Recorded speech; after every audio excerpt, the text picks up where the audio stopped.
মরিতে চাহি না এই সুন্দর ভুবনে। আসলে কেউ কি মরতে চায়? না, আমরা কেউ অকালে মরতে চাই না। একটা বিষয় ভাবলে খুব কষ্ট লাগে, খুব বিমর্ষ লাগে। সেটা হলো বর্তমানে আমরা বিভিন্ন ভেজাল দ্রব্য, বিভিন্ন তরি তরকারি, মাছ মাংস সব কিছুতে ভেজাল আর ভেজাল।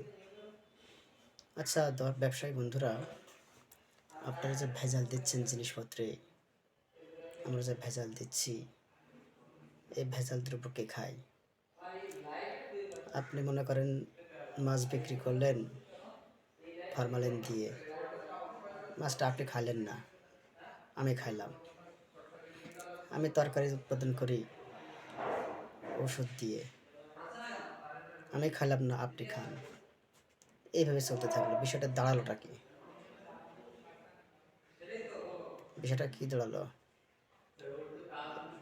বিষয়টা হলো আমরা প্রত্যেকের জায়গা থেকে সতর্ক থাকি, প্রত্যেকের জায়গা থেকে সচেতন থাকি, তাহলে আমরা এই ভেজাল জিনিসটা রুখে দিতে পারবো। তাই আসুন আমরা ভেজাল মুক্ত খাদ্যদ্রব্য উৎপাদন করি, খাদ্যদ্রব্যকে ভেজাল মুক্ত রাখি, খাদ্যদ্রব্যকে বিষক্রিয়া থেকে নিরাপদ রাখি। আমি বাঁচি, আমাদের সন্তানকে বাঁচাই, আমরা সবাই বাঁচি। ধন্যবাদ।